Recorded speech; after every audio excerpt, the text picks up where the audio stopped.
Montblanc edizione calligrafi 146 e 149. Le ho entrambe qua. La più grande, la 149, la conosco abbastanza bene, dai, posso affermarlo. La 146 è ancora in fase di studio, però è tanta la voglia di metterle a confronto, e allora questa è solo un'anteprima, giusto per capire le differenze principali, quelle che saltano subito all'occhio, e sono tante e sono anche interessanti, e spero possano essere degli utili suggerimenti per chi sta cercando di acquistare l'una o l'altra penna. Però vi rimando assolutamente, perché devo rimandare per primo Marco Chiari, ad un video di approfondimento dove la comparazione sarà un pochettino più scientifica.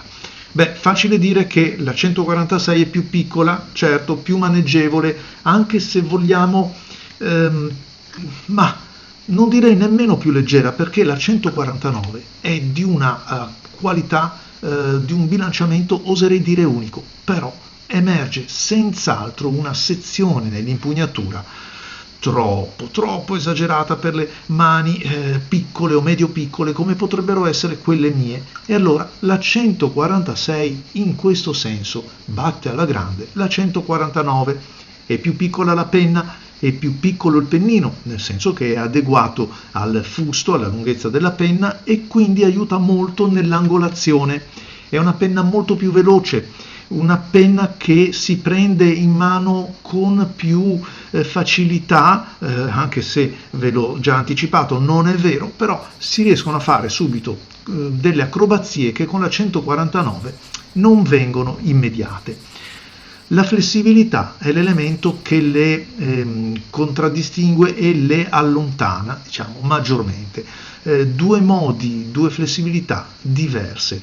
Da una parte c'è una lunghezza che chiaramente interferisce nel modo di flettere, ma c'è anche proprio una lega lavorata in maniera diversa, e soprattutto la finitura della punta, lo vedrete nelle immagini, quelle ingrandite. A proposito di ingrandimenti, noterete anche che la scritta 4810 sulla 146, che dispone di un pennino più corto e più piccolo di dimensioni, è apposta sotto i segni, gli 8, diciamo, che caratterizzano il pennino, mentre invece quello della 149, ben più generoso nelle dimensioni, come vedete si estende nella parte superiore.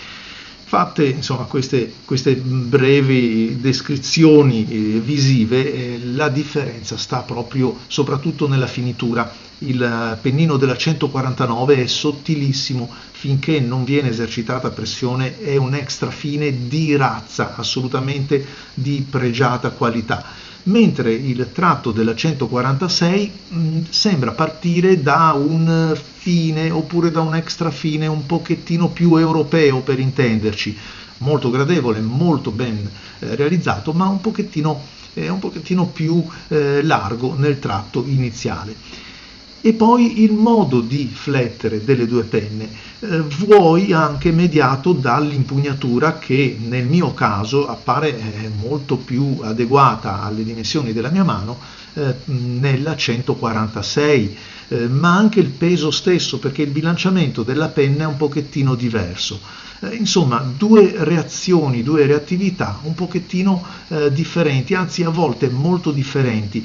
Una mia idea me la sono già fatta, ma non intendo ancora esprimerla perché non l'ho maturata bene, però insomma tutte le sensazioni finiscono un po' in quella direzione. Due bei pennini fatti a mano, finiti soprattutto con la maestria degli artigiani Montblanc, che per quanto si possa dire basato insomma sul marketing, sul nome, sul brand, eccetera, è gente che le penne le sa fare, le ha sempre sapute fare molto bene. Montblanc detiene dei brevetti storici, insomma la fama se l'è conquistata sul campo. Poi che qualcuno abbia deciso di relegarla in un certo senso nel mondo del lusso, beh, quello è un altro discorso. Le penne sono belle, scrivono bene, assolutamente. Saltando dall'una all'altra penna ci troviamo di fronte soprattutto alle dimensioni, ma ancora una volta lo sottolineo, alla sezione dell'impugnatura, perché la 149 è grande, quindi senza dubbio in mani normali o medio grandi casca molto meglio, e quindi anche l'inclinazione consentirà di farla lavorare al meglio. La 146 per me è un po' più una viperina, veloce, si muove anche per esempio nella scrittura quotidiana, la trovo più piacevole. Se devo scrivere qualcosa cercando invece il risultato grafico, preferisco prendere la 149, però guardate, sono le impressioni maturate soltanto in 3-4 settimane di utilizzo, che sono ancora poche per delineare un quadro completo. Vi lascio alle immagini e ovviamente vi do l'appuntamento a che cosa? Ad un approfondimento di quelli seri, dove porterò qualche considerazione un po' più scientifica, ma soprattutto maturata con l'esperienza d'uso. A voi tutti amici, grazie, alla prossima, e grazie anche a chi mi ha prestato questa bellissima 146.